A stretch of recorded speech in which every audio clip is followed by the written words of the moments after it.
Օրեգանո, հայտնի ու չբացահայտված համեմունքը։ Օրեգանոն մակաբույծները, միզուղիների և միզապարկի վարակները, հերպեսը և գրիպի վիրուսները ոչնչացնող ամենահզոր բույսն է։ Մենք սովոր ենք այն օգտագործել որպես պիցցայի կամ ծովամթերքի համեմունք, բայց այս համեստ խոտաբույսն ավելին է, քան պարզապես համեմունքը։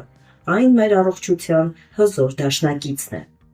Օրեգանոն դարեր շարունակ կարևորվել է ժողովրդական բժշկության մեջ։ Նրա երկու բաղադրիչները՝ կարվակրոլը և թիմոլը, հայտնի են իրենց հակաբակտերիալ, հակավիրուսային, հակասնկային և հակաբորբոքային հատկություններով։ Ինչ կարող է անել օրեգանոն մեր առողջության համար։ Առաջին՝ լավացնում է մարսողությունը։ Օրեգանոյի յուղը կարող է օգնել վերականգնել աղիքային հավասարակշռությունը, պայքարելով մակաբույծների դեմ։ Երկրորդ՝ նպաստում է միզուղիների աշխատանքին։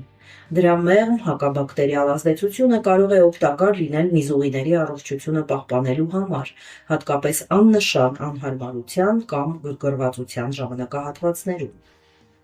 Երրորդ՝ բարձրացնում է դիմադրողականությունը։ Ուսումնասիրությունները ցույց են տալիս, որ կարվակրոլը կարող է դանդաղեցնել որոշակի վիրուսների, այդ թվում գրիպի և հերպեսի շտամների բազմացումը, ապահովելով լրացուցիչ իմունիտետ։ Չորրորդ՝ հանգստացնում է հոդերի ցավը։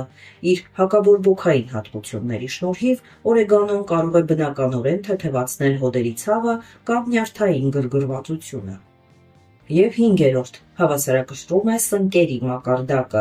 Օրեգանոյի յուղը հատկապես արդյունավետ է պայքարում կանդիդա կոչվող սնկի դեմ։ Ինչպես օգտագործել օրեգանոն առօրյա կյանքում։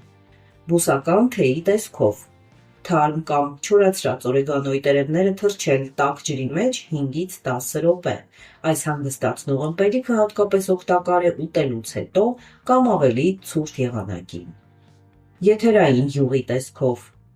Այս դեպքում պետք է օգտագործել շատ զգուշությամբ։ Օրեգանոյի յուղը պետք է օգտագործել միայն նոսրացված վիճակում, խառնելով այն այլ յուղերի հետ։ Ներքին օգտագործումից առաջ անպայման խորհրդակցեք բժշկի հետ։ Արտաքին կիրառման ժամանակ խառնեք 1 կամ 2 կաթիլ կոկոսի կամ ձիթապտղի յուղին և քսեք շատ բարակ շերտով մաշկի փոքր հատվածներին։ Երբեք մի օգտագործեք չնոսրացված վիճակում, մի քսեք վնասված մաշկին։